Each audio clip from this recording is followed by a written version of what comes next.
Welcome back, everyone. I'm making so many new friends. The tide seemed to be turning.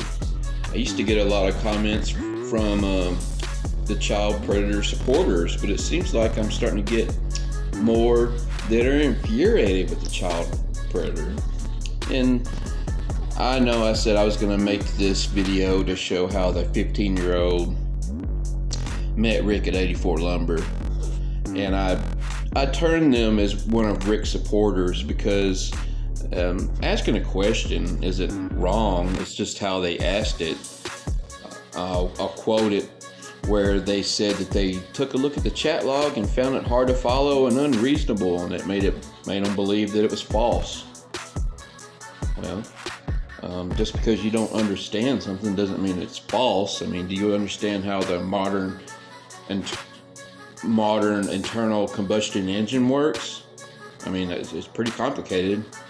Have you heard of anything called physics? I mean, people can measure everything and predict stuff. We predict stuff by what we see. And if you can't decipher a simple chat log, I can't help you gain any IQ points. Okay, so this was a Rick supporter questioning me about how does the 15-year-old get there. If you follow along in the chat log, it is very easy to follow.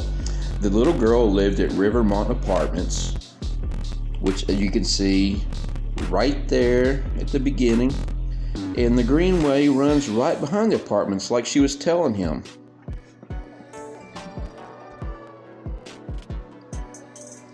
And there's the Broad Street trailhead. So the little girl walked from Rivermont Apartments up there, which is about half a mile. It's not that far.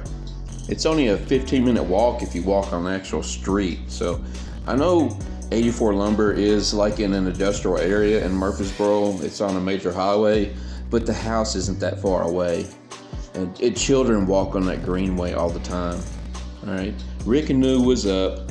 Rick knew the little girl walked on the greenway.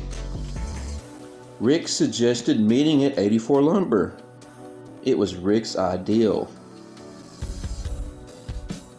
The one thing that I would say would be confusing about that chat log is why would a grown man talk to somebody underage? It is very confusing. Like, she was talking about being grounded and getting in trouble and going to her mom and dad's. Like, I don't know why any adult would even want to be around a child. I knew as I naturally aged out of childhood into adulthood, which was probably about 16 for me, because I was pretty much on my own after that. I've worked ever since then. And as a matter of fact, I went into business for myself. I found I could make a lot more money working for myself than punching a clock. That's another long story. But as I aged into adulthood, I would realize some of the people I hung around still complained about their mom and dad, making them clean the room or whatever it was. And I just found it very irritating because I didn't live like that. I didn't live with my mom and dad anymore. They weren't micromanaging my life. Why would anybody... It just seemed like they were children to me, and I didn't want to be around children. I didn't want to hear them complaining about their mom and their problems and all that crap from when you're a little kid. And I had to cut off a lot of people. I had to cut off people I was related to. Because they're children. Arrested development at like 12 or 13. Seriously. We are surrounded by people. Arrested development at 14. They're teenagers. We see that by how they act and how they reason and think about things. You can't reason with a teenager. They're insane. They're idiots. But anyway, as you saw, that the Greenway, you can look it up on Google for yourself. Look at the Greenway from Murfreesboro.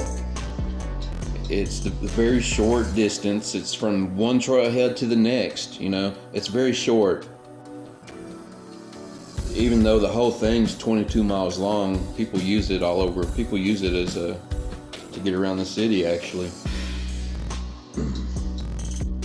So that's how it happened. That's how reasonable it was. The little girl walked from the apartment that she lived at and met this grown-ass man at 84 Lumber in the parking lot. She just supposedly walked up there to meet this grown man. Now you can take the chat log out of the whole picture. How does he explain driving up there to meet her in person? Alright? So there's no point in arguing with you. If you don't see what the facts are, so be it. So be it. You go with peace. God will judge you. I mean, nobody's going to change my mind about anything. I know the facts. I was there. I witnessed it. I seen it all with my eyes. I got Rick on video. On video acting guilty.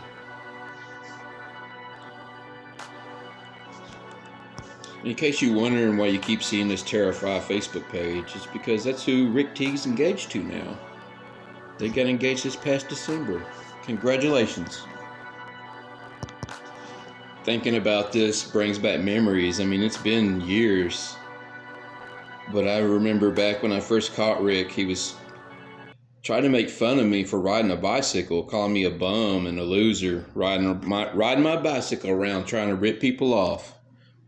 Well, for your information, Rick, I parked my truck at one of these trailheads that cost more than your house, all right? And I'm not false flexing here because regardless of how much my truck was worth, you didn't have a house. You lived with your grandmother. Loser!